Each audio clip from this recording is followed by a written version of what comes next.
नमस्कार मित्रांनो, मी अमोल गर्जे. तारापूर MIDC मधील कोलवडे ग्रामपंचायतच्या हद्दीतील कोलवडे गावाच्या समोर नव्याने हा जो रस्ता बांधलाय त्या ठिकाणी मी उभा आहे. या ठिकाणी तुम्ही बघू शकताय झिगझॅग पद्धतीचे डिवायडर हे तारापूर MIDCचा ठेकेदार बिटकॉन या कंपनीकडून या रस्त्याचं काम हे प्रगती पथावरती आहे. कॅमेरामॅन पुढे या. हे बघा, नवीन टेक्नॉलॉजी आणलेली आहे तारापूर MIDCने. हे बघा, आता हे पडलेल्या अवस्थेत सध्या आहेत. हे करोडोचा निधी हा झोपलेला आहे. पुढे या. दुःखाची बाब अशी आहे की ह्या रस्त्याचं काम हे अजून प्रगती पथावरती आहे. त्याच वेळेस हे पूर्णपणे पडलेल्या अवस्थेत आहेत. आता काही लोक बोलतील की याला कोणीतरी ठोकलंय. कसं ठोकलं? हे पाऊस एवढा होता, हे पावसाच्या वाऱ्याने पडलं की पावसाने हे पडलेत हे देव जाणे. कारण तुम्ही या ठिकाणी बघताय तर या ठिकाणी मध्ये पण तुटलेला आहे.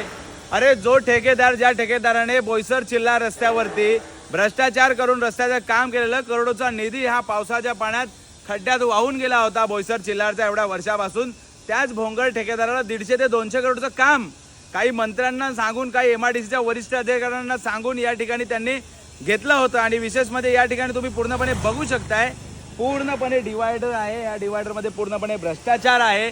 तरी सुद्धा तारापूर MIDCचे उपअभियंता साहेब आपलं याच्याकडे लक्ष नाहीये. आणि मी व्हिडिओ बनवल्याच्या नंतर लोकांना, काही लोक यांचे सांगतात की अमोल गर्जे ब्लॅकमेलिंग करतो, अमोल गर्जे कॉन्ट्रॅक्टरची हॅरॅसमेंट करतो. पण अमोल गर्जेच्या डोळ्यांनी हे जे पडलेल्या अवस्थेत असलेले डिवायडर दिसले तर मी व्हिडिओ का नको बनवू? आणि मी व्हिडिओ बनवला म्हणजे ब्लॅकमेलिंग झाली का, म्हणजे हॅरॅसमेंट झाली का? माझ्या विरोधातले कुठले पुरावे असतील तर ते पुरावे जारी करा आणि त्याच्यानंतर माझी बदनामी करा, पण खोटे बदनामी करू नका.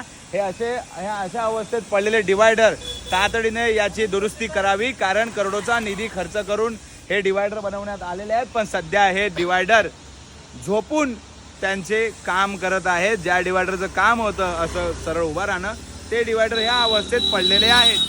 का? कितीतरी वर्षाचा या रस्त्याला DLP असताना अवघ्या 2 ते 3 महिन्यातच लावलेले डिवायडर हे झोपलेल्या अवस्थेत आहेत. या ठिकाणी लाईट लावण्यासाठी कॉलम बनवलेला आहे, पण तो लाईटीचा खांब उभा होण्याच्या आधीच, हे बघा कॅमेरामॅन, हे दाखवा, तुटलेल्या अवस्थेत हे सुद्धा आहे. आणि उपअभियंता साहेबांचं याच्याकडे पूर्णपणे दुर्लक्ष आहे. कार्यकारी अभियंता तर ठाण्यावरून बोईसरला येतात की नाही येत, कालच असं कळालंय सूत्रांकडून की काल साहेब येऊन गेले, पण साहेबांच्या डोळ्याने हे साहेबांना दिसलं नाहीये.